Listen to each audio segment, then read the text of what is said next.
Salam saudara yang dikasihi oleh Yahweh. Kita bersyukur di minggu ketiga ini masih diberikan kuat dan sehat. Saat ini kita mendengarkan firman Yahweh, namun sebelum kita berdoa. Bapa dalam surga yang kami sembah dalam nama Yesus Mesias, hati kami penuh rasa syukur kepadamu atas pertolonganmu, penjagaanmu, pemeliharaanmu dalam hidup kami. Saat ini kami mendengarkan firman-Mu, Roh Kudus surapi kami agar kami dikuatkan, diteguhkan oleh firman-Mu. Kami sambut firman-Mu dalam nama Tuhan Yesus kami berdoa, haleluya, amin.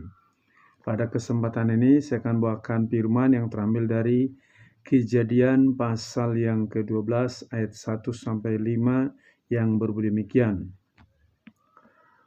Dan Yahweh berfirman kepada Abram, keluarlah kamu dari negerimu dan dari sanak saudaramu dan dari rumah ayahmu ke negeri yang akan kutunjukkan kepadamu.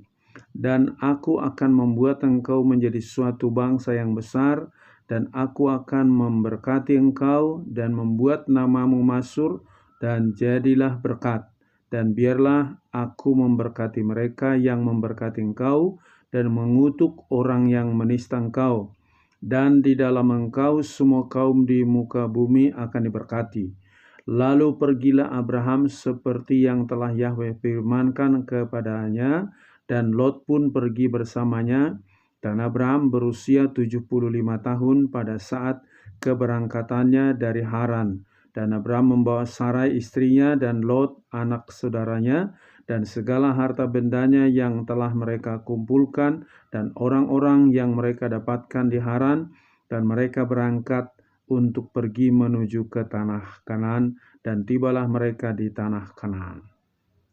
Saudara yang dikasihi oleh Yahweh, di saat-saat sekarang ini situasi dunia semakin hari betul-betul semakin mencekam, menakutkan, banyak kejahatan, badai di mana-mana, membuat orang mulai ciut hatinya atau gentar atau cemas. Tetapi kita jangan berfokus kepada masalah itu, kita berfokus kepada kuasa daripada Yahweh itu. Pada kesempatan ini saya akan berikan temanya, melangkah dengan iman. Sekali lagi, melangkah dengan iman. Saudaraku, melangkah dengan iman itu hal yang sangat penting. Sebab apa? Dalam Ibrani 11 ayat 1, iman adalah dasar dari segala sesuatu yang harapkan dan bukti yang tidak kelihatan. Sekalipun belum kita melihat, tapi kita yakin dengan sepenuhnya kepada kuasa Yahweh itu. Tahun 2024 ini baru kita masuki 21 hari. Berarti masih banyak yang hari-hari akan datang yang kita akan hadapi, yang kita lalui.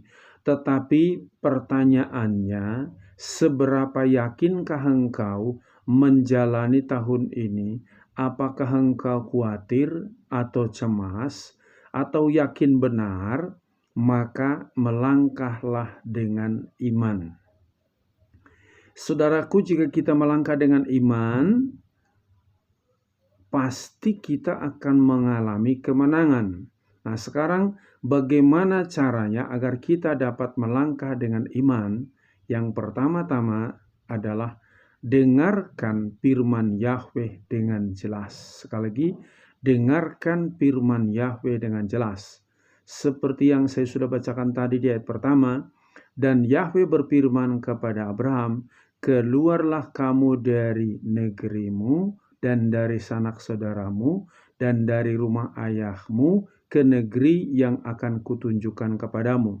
Di ayat yang ke-4, lalu pergilah Abraham seperti yang telah Yahweh firmankan kepadanya. Kita lihat di sini, Abraham itu belum tahu tanah Kanaan, tapi Yahweh firmankan kepadanya, tinggalkan negerimu, keluargamu, pergi ke tanah yang kutunjukkan kepadamu, ke negeri yang akan kutunjukkan kepadamu. Jadi di saat-saat sekarang ini, yang perlu saudara dan saya lakukan adalah dengarkan firman Yahweh dengan jelas. Bagaimana kita bisa mendengarkan firman Yahweh? bacalah firman itu setiap hari, renungkan, baru praktekin. Jadi jangan engkau berpikir bagaimana aku bisa dengar dari khotbah hanya sekali seminggu kalau khotbah terbatas. Tapi ketika engkau baca firman tiap hari, merenungkannya, mempraktekkannya, engkau sama dengan mendengarkan firman Yahweh itu. Seperti Abraham, dia dengar firman, dia bertindak sesuai dengan firman. Yang kedua, bagaimana cara agar kita dapat melangkah dengan iman? Jangan pernah meragukan kuasa Yahweh. Sekali lagi, jangan pernah meragukan kuasa Yahweh. Di dalam Kejadian pasal 18 ayat 10 sampai 15, bagaimana Abraham sudah tua setelah tadi ada janji Yahweh, pergi ke negeri yang akan kutunjukkan kepadamu. Dikatakan tadi bahwa aku akan membuat engkau menjadi suatu bangsa yang besar. Lihat yang dua. Bagaimana mungkin bangsa yang besar Abraham sementara Abraham saja belum punya anak? Maka Yahweh katakan, tahun depan istrimu akan mempunyai anak. Sarah dengar itu di tenda, dia tertawa. Makanya Ishak itu artinya tertawa. Karena Sarah sudah menopause atau mati haid, Abraham sudah tua, masa punya anak?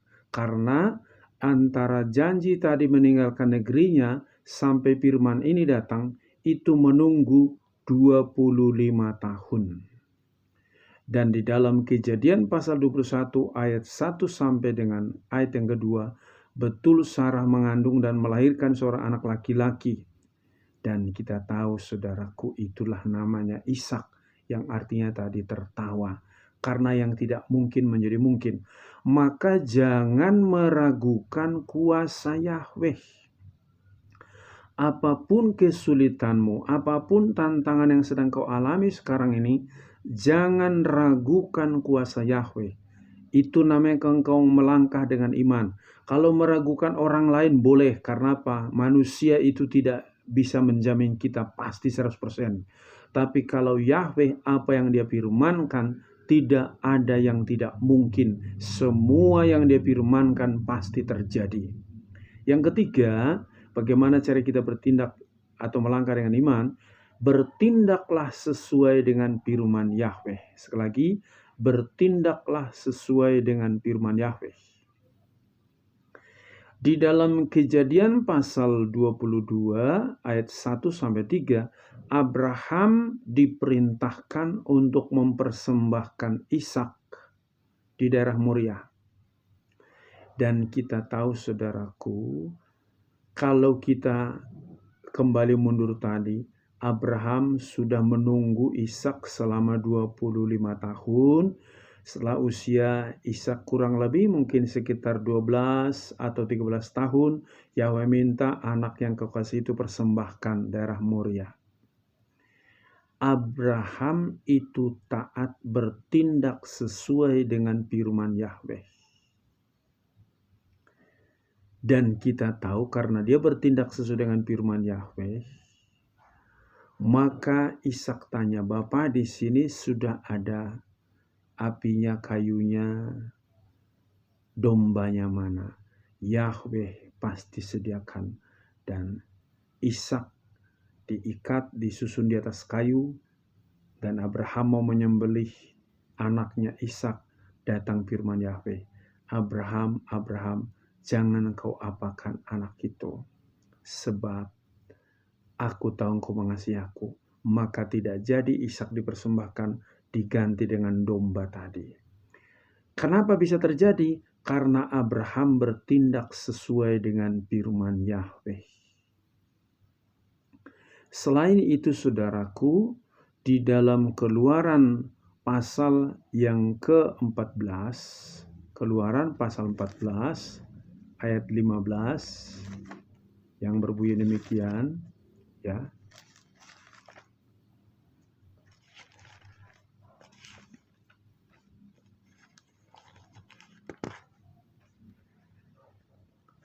Ya, ayat 15. Dan Yahweh berfirman kepada Musa, "Mengapa engkau berteriak-teriak kepadaku? Berbicaralah kepada Bani Israel dan biarlah mereka maju terus. Namun engkau angkatlah tongkatmu dan ulurkanlah tanganmu ke laut itu dan belahlah, dan biarlah Bani Israel masuk ke tengah-tengah laut itu dengan kering dasarnya." Di ayat yang ke-21, lalu Musa mengulurkan tangannya ke atas laut dan Yahweh menguakkan air laut itu dengan perantaraan angin timur yang kuat semalam-malaman, dan dia membuat laut itu menjadi tanah dan kering, air itu terbelah. Dan masuklah Bani Israel itu ke tengah-tengah laut di atas tanah kering, dan air itulah tembok bagi mereka dari sebelah kanan mereka dan dari sebelah kiri mereka. Kita perhatikan ketika mereka sedang dikejar Firaun, di belakangnya sudah dikejar Firaun, di depan ada lautan yang luas dan dalam. Yahweh katakan, "Pukulkan tongkatmu ke dalam laut itu." Yahweh suruh Musa bertindak sesuai dengan firman Yahweh. Maka ketika Musa memukulkan tongkatnya, laut itu terbelah dua, saudaraku. Kiri kanan air seperti tembok, orang Israel berjalan di tengah laut. Menjalani tahun 2024 ini, dengar apa firman Yahweh. Jangan ragukan firman Yahweh. Bertindaklah sesuai firman Yahweh. Salah satu firman Yahweh katakan, "Jangan khawatir apa yang kau makan, minum, dan pakai, tapi cari dahulu kerajaan Elohim dan kebenarannya, semua ditambahkan kepadamu. Doa dengan tekun, penyembahan, baca firman, lakukan firman itu sesuai dengan firman." Kalau dikatakan jangan khawatir, berarti engkau bertindak sesuai dengan firman Yahweh. Itu namanya melangkah dengan iman, jangan melangkah dengan ragu-ragu. Yang berikutnya, saudaraku, jangan berfokus pada masalahmu, tapi fokusmu pada firman Yahweh dan kuasa Yahweh. Itu di dalam Bilangan pasal 11 ayat 21 sampai 23 dan ayat 31. Musa menangis, "Apakah hukuman yang kau berikan kepadaku sehingga aku harus menanggung beban bangsa Israel ini karena mereka minta daging?" Maka Yahweh katakan, ya, nanti mereka akan makan daging. Dan Musa tanya, orang Israel ada 600.000 yang berjalan kaki. Apakah mereka bisa makan daging 1 bulan penuh? Dari mana sumbernya? Jadi fokusnya Musa adalah jumlah yang besar. Terus dari mana sumber dagingnya? Musa tidak sadar kalau Yahweh itu bisa membuat dari yang tidak ada menjadi ada. Kalau alam semesta ini dia berfirman jadi terang, jadi cakrawala, jadi. Kalau hanya menyediakan daging itu hal yang kecil. Maka dalam menjalani tahun 2024 ini, fokusmu bukan kepada kesulitanmu, fokusmu kepada firman Yahweh, fokusmu kepada kuasa Yahweh. Dan kita tahu setelah Musa tadi diberitahukan, betul besoknya Yahweh sediakan daging yang sangat banyak kepada orang Israel, yang tidak mungkin menjadi mungkin. Karena kita tahu fokus daripada kita bukan kepada kesulitan, masalah ekonomi, masalah pekerjaan, usaha. Fokusmu kepada Yahweh. Dia bisa mengadakan dari yang tidak ada menjadi ada. Yang kelima, tetaplah melangkah sesuai dengan firman Yahweh. Sekali lagi, tetap melangkah sesuai dengan firman Yahweh. Di dalam Kejadian pasal 19 ayat 15 sampai 17, Yahweh katakan, "Aku akan membinasakan Sodom dan Gomora." Tetapi ketika Lot di tanah Sodom dan Gomora itu keluar dari sana, jangan menoleh ke belakang. Dan Lot beserta kedua putrinya dan istrinya ketika keluar dari Sodom dan Gomora mulai dibakar oleh Yahweh karena kejahatan mereka, maka istri Lot menoleh ke belakang, dia menjadi tiang garam. Itu di dalam Kejadian 19 ayat yang ke-26. Jadi menghadapi tahun 2024, jangan engkau lihat tahun 2023 atau tahun-tahun sebelumnya. Aku banyak kegagalan, aku banyak masalah. Apa mungkin tahun 2024 ini ada mujizat? Jangan lihat tahunnya. Lihatlah firman Yahweh. Tetaplah engkau melangkah sesuai dengan firman Yahweh. Sebab apa? Kalau engkau melangkah dengan firman Yahweh, mujizat itu pasti terjadi kepadamu. Ya, Paulus mengatakan dalam Filipi pasal 3 ayat 7 sampai 10, aku melupakan apa yang di belakangku. Kegagalan masa lalumu, penyakit masa lalumu, tidak perlu engkau ingat-ingat, sebab Yahweh bisa membuka jalan di saat tidak ada jalan. Seperti tadi bisa membelah laut dari yang tidak mungkin menjadi mungkin. Nah, apa untungnya kalau iman kita melangkah dengan iman? Pertama, Yahweh sediakan dari yang tidak mungkin menjadi mungkin. Seperti tadi dalam Keluaran 14 ayat 21 sampai 22, laut terbelah dua dari yang tidak mungkin menjadi mungkin. Yang kedua, apa untungnya kita melangkah dengan iman? Yahweh dapat mengubah yang pahit jadi manis. Dalam Keluaran 15 ayat 22 sampai 25, ketika mereka sampai di Mara, air itu pahit, maka Yahweh katakan, buat lemparkan yaitu kayu ke air itu, dan air itu dari air pahit menjadi manis. Saudaraku, yang berikutnya, apa untungnya? Gunung dapat dipindahkan jika kita memiliki iman sebesar biji sawi, dalam Matius pasal 21 ayat 20 sampai 21. Dan yang terpenting, iman kita melangkah dengan iman, kita dijamin masuk dalam kerajaan surga. Lukas 18 ayat 7 sampai 8. Saudaraku, menghadapi tahun ini jangan lihat keadaan dunia, tapi dengarkan firman Yahweh. Melangkahlah dengan iman, bertindak sesuai dengan firman Yahweh. Jangan lihat kemampuanmu, jangan lihat keadaan sekelilingmu. Lihat kemampuan Yahweh itu, dia bisa membuat yang tidak ada menjadi ada. Kalau Sarah tadi yang sudah dikatakan mandul tidak mungkin punya anak, dia bisa punya anak. Laut bisa dibelah, daging bisa disediakan, maka Yahweh juga bisa menyediakan apa yang kau perlukan. Yang penting tekun berdoa, baca firman, renungkan, praktekin firman itu, maka mujizat itu akan terjadi kepadamu. Amin. Sampai di sini firman Yahweh, kita berdoa.